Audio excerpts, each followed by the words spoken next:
Bom dia, galera. Nós estamos lendo aqui a Bíblia. Nós estamos lendo a Bíblia, ó. E a gente está lendo Gênesis. Começamos aqui a refletir sobre a criação, Gênesis 1. E que viagem nós estamos fazendo aqui. Quantas eras não demoraram para esses 6 dias terminarem, né? Esses 6 dias que falam em Gênesis aqui. E nos Salmos fala que para Deus um dia é como 1000 anos. Então a gente pensou aqui, se um dia é como 1000 anos, então talvez 6 dias foram 6.000 anos. Mas a gente imaginou aqui na eternidade, esses 1000 anos pode ser muito mais do que 1000. Na eternidade de Deus, no tempo de Deus, né? Esses 1000 anos ou esses 6 dias pode ter sido muito mais do que eras, né? Era geológica, igual a gente tem aí muitos fósseis, os cientistas conseguem calcular a idade geológica de algumas pedras, algumas rochas, alguns minerais aí que mais de trilhões de anos. Como, né? Que eles conseguem calcular isso. Então a gente está viajando aqui nessa introdução aqui de Gênesis, e quando Deus fala assim que ele separou a luz das trevas, ele fez a luz, viu que era bom e separou das trevas. Como que separa a luz das trevas? Você tem que criar alguma coisa no meio, né, para separar. Então a gente começa a viajar aqui num monte de coisa e a gente viu assim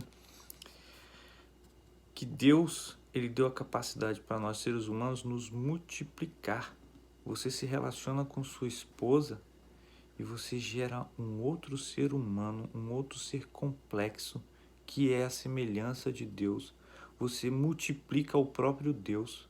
Você está multiplicando, ele mandou encher e fecundar, multiplicar, encher a terra. E aí vem um sistema diabólico e quer dizimar a terra.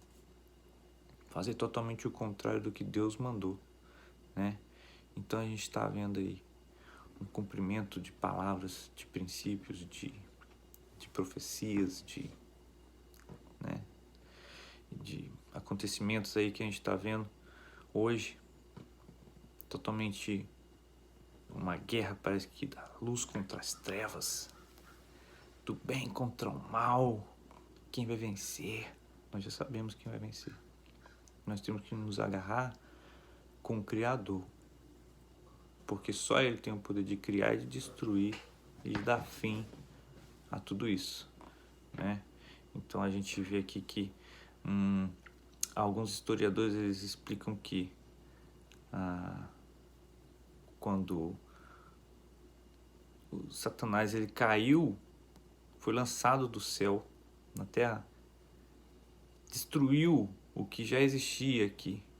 Então alguns historiadores eles justificam que o fato de existirem esses fósseis e essas marcas arqueológicas que a gente já viu os historiadores ensinando, pode ter sido extinto nessa primeira criação. E Gênesis está falando aqui de uma outra criação, mas o fato é que a gente parou aqui na profundeza da multiplicação da graça de Deus, quando um homem se junta à sua mulher, sua esposa, e multiplica Deus, multiplica a graça, multiplica a abrangência do amor de Deus. Olha só quantos seres humanos tem habitando na terra hoje.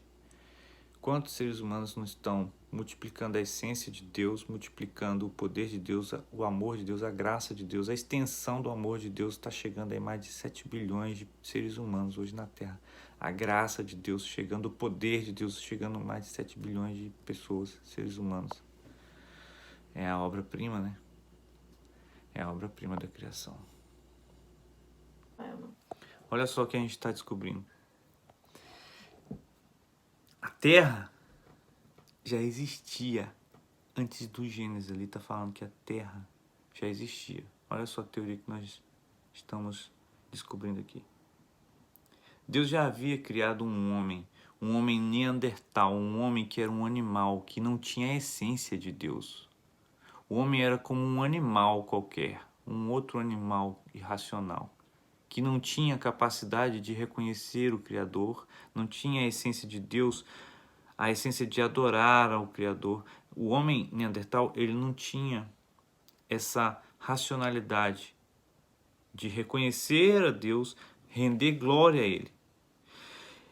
E quando Satanás destruiu, porque a primeira terra, Satanás caiu e destruiu, e o Espírito Santo, ele pairava sobre a face das águas, que a gente imagina que a terra, ela era sem forma e vazia, mas existia águas ao redor da terra, e o Espírito Santo guardava essa terra, que já guardava ali os fósseis dos animais, os fósseis do homem neandertal, as escrituras nas cavernas que a gente já conhece, que o homem neandertal fazia, as anotações que ele fazia, isso tudo estava na primeira terra que foi destruída quando Satanás caiu, que o Satanás destruiu a primeira terra. Mas o Espírito Santo que pairava ao redor da terra, pelas águas, ele guardava essa matéria-prima. E aí Deus disse assim, haja luz, e houve luz. E Deus viu que a luz era boa e fez separação entre a luz e as trevas. Mas na verdade já existiam as trevas que circulavam a terra. E quando Deus diz haja luz, na verdade ele trouxe significado para aquela terra de novo. Ele disse, eu vou voltar ao meu projeto que o inimigo tentou destruir, e eu vou trazer luz para essa terra que já existia, e Deus fez separação. Por quê? Quando bate luz de um lado, do outro tem que ter treva. Não tem como separar a luz das trevas sem colocar algo no meio. Não existe como separar a luz das trevas sem colocar um obstáculo no meio, e o obstáculo passou a ser a terra. Então Deus trouxe a terra, porque a luz já existia, que era o próprio Deus, e as trevas já existiam, que era o próprio mal, e Deus disse, traz a terra para cá que eu vou trazer significado para ela outra vez. Aí, um mistério, não sei. Mas aí Deus trouxe significado para essa terra, e ele disse, vamos tratar de novo esse projeto. O próximo homem que eu vou fazer agora vai ser com a minha essência. Vai entender agora que eu existo, vai me adorar, e aí Deus trouxe todo um plano novo, que já estava incluído um plano de salvação, que lá no Gênesis ele já falou, ó, eu vou trazer um filho que vai pisar na tua cabeça. Então já estava lá, tudo guardadinho pelo Espírito Santo, que pairava lá na terra lá do Neandertal, que estava lá guardando os fósseis, guardando tudo.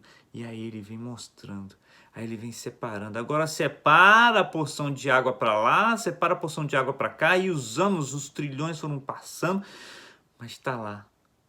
O homem agora, a imagem e criação de Deus, imagem e semelhança de Deus. Lá na nova terra, Deus disse, vem agora, traz a terra, porque agora eu vou trazer significado para ela outra vez. Só que esse projeto agora não terá fim. Esse projeto agora vai ser para a eternidade agora. O homem que eu vou fazer agora é a minha semelhança, ele vai me adorar e vai me servir, porque o Satanás não conseguiu me servir, mas o homem vai me servir e vai me adorar. E aí é isso que ele espera de nós. Essa essência, esse é o propósito, esse é o significado da vida do ser humano. Esse é o significado da humanidade. Quando o homem entende essa essência, entende essa importância de reconhecer o Criador e se submeter ao Criador, aí ele encontra significado para a eternidade. A eternidade não é uma gota do oceano, não é você esvaziar o oceano com uma gota. É muito mais do que isso. Porque a eternidade não tem fim. A nossa mente humana, ela é mortal. Ela jamais vai compreender a imortalidade com a profundidade que Deus entende. Então é isso, gente. Eu acho. Eu acredito nisso. Águas. Mesmo que ela estava sobre a face do abismo, o Espírito Santo estava lá. A terra era um vazio sem nenhum ser vivente e estava coberta por um mar profundo. A escuridão cobria o mar e o Espírito de Deus se movia por cima da água. Jesus era a água. Jesus era a água que cobria a terra e o Espírito Santo pairava sobre as águas.